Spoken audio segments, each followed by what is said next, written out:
السلام عليكم ورحمة الله وبركاته. يوم جديد، يوم حلو، يوم ممتع النهاردة. يوم جديد النهاردة هنعمل معاكم أحلى حاجات. معانا النهاردة هنعمل إعادة التدوير المرة الثانية على فيديوهات استعداد للمدارس. هتقولي لي في إيه يا أم هنا على إيه؟ أقول لكم إن أنا بلم الحاجة بتاعتي بعملها نظافة، وبرضه هرجع لكم تاني أقول لكم اللي ليه لازمة هنستعمله واللي ملوش لازمة هنرموه. صلاتكم على النبي، صلوا على النبي حبايبي وحدوا الله. وتعالوا هنشوف نبتدي يومنا بإيه النهاردة وهنشتغل إزاي. النهارده انا فضيت الحاجه بتاعتي واعاده التدوير اللي انا بقول لكم عليها الازاء البراطيم كلها صبنتها وغسلتها كلها زي ما انتم شايفين اهي. دي برضو استعداد للمدارس. صلاتكم على النبي.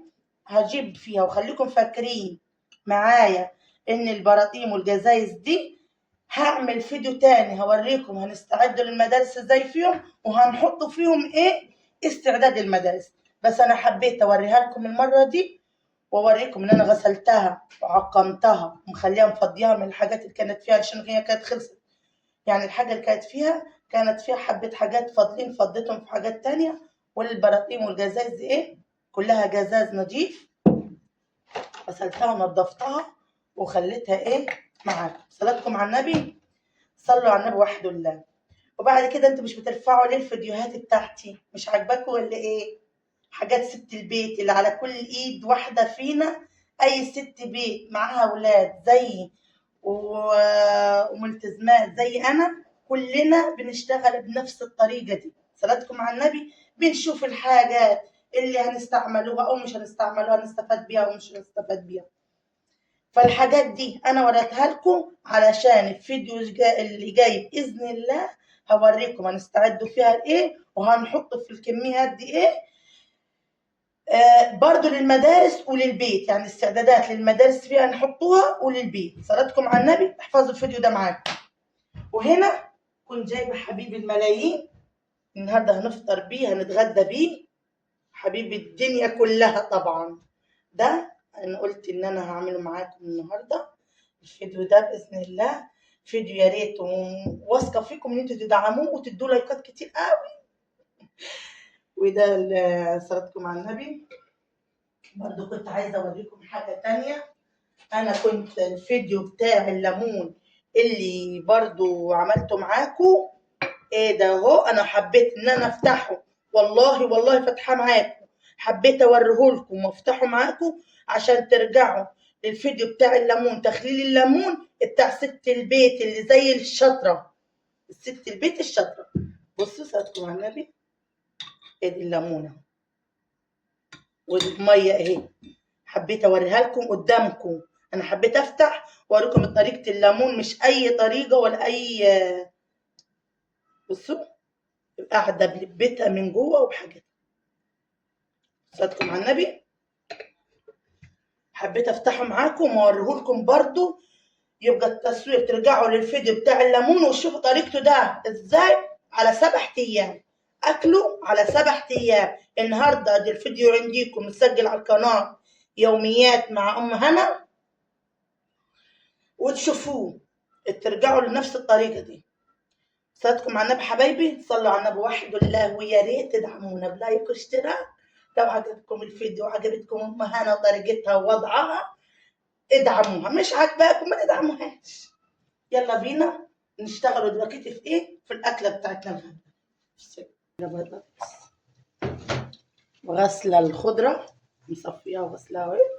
غسلاها بالخل يا جماعه. ماشي. انا بديها فمين 3. الخضره بالذات الورقيات دي بالذات لازم نغسلوها مره واثنين وثلاثه عشان بصراحه بيبقى فيها رمله وفيها حاجات. غسلتها وبعد كده اخر فم عملته بالخل. انضف زيت بعد يعني زيت التومين للقليه. بس انا الزيت بتاعي ايه بتاع الزيت بتاع التومين خلص بصراحه. فاحنا بنجيب يعني كميات زيت والله بنستهلك ياما. بصوا عايزينها تتشوح وتبقى جميله نفس الطريقه دي. بسم الله الرحمن الرحيم.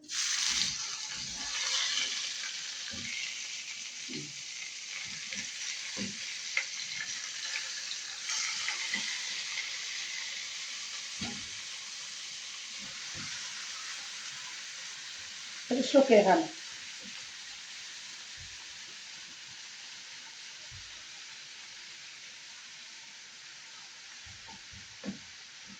ونعلي النار ايه عليه.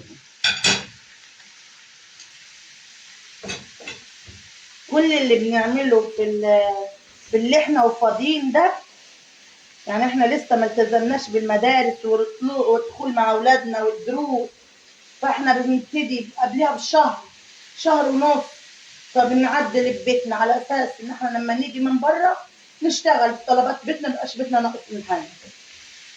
استعدوا، كل واحده دلوقتي بتستعد ان هي تعمل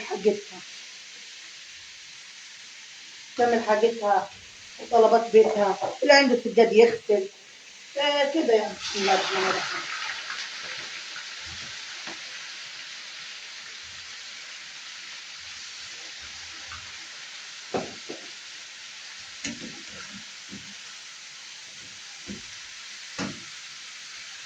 احلى طريقه بدل ما تحطيها في الصينيه من غير اي زيت ولا اي حاجه، الطريقه دي جميله وتشيل منها الملوحيه، ملوحيه الرنجه بتشال خالص منها.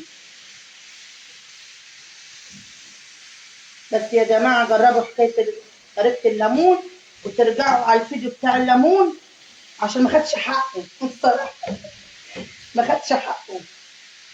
بس مع النبي تعالوا معايا بقى نعمل ايه السلطه بتاعت السلطه بتاعتنا. طبعا الرنجه مش هتاكل الا بايه؟ يا سلام بالبصل. دي طبعا الرنجه ايه تتحمر بالبصل، بصل وليمون وفلفل حار واديله ود. بس ايه بقى، اللي عايز ياكل الرنجه ده سواء فسيخ او ملوحه او رنجه، يعني ياكله وما يكونش وراه اي حاجه. بس مع النبي تكوني مخلصه مصالح بيتك. ليه يا ام هنا؟ ليه تخوفينا يا ام هنا مني؟ عشان يا حبايبي بيريح، بيخليك عايزه تريحي كده، ما عندكيش طاقه. خلاص الاكله اللي جايه على مزاجك كلتيها وما عندكيش طاقه ايه نعمل حاجه تانية. طبعا ايه الليمون،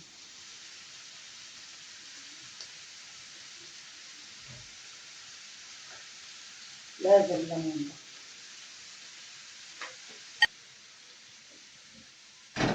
شويه ميه على البصل وشويه خل، شويه ميه من الفلتر، كده. رحت بتاع الخضار النهارده ما عجبنيش ايه الخيار الخيار عنده وحش. لقيت ايه القته بصراحه لقيتها طازه وحلوه كده.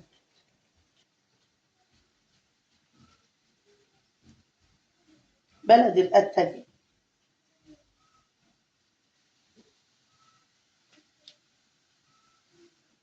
كامله حته ميه كده عشان عايز ياكل طماطم ياكل قته. هي بصراحه عايزه تحابيش جنبيها.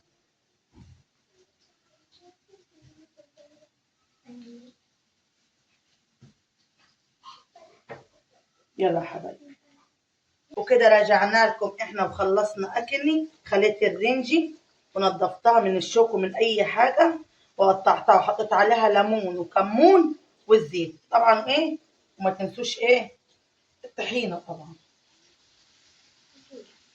وقد كده يا حبايبي لو وصلتوا معانا لحد كده، اشوفكم على خير والف شكر منكم، وربنا يا رب يسعد حالكم وايامكم ويسعد ايامنا ويوسع رزقنا، اللهم امين يا رب العالمين. ما تنسوناش باللايك والاشتراك والدعم منكم، احنا مستنيين منكم تدعمونا. والسلام عليكم ورحمه الله وبركاته.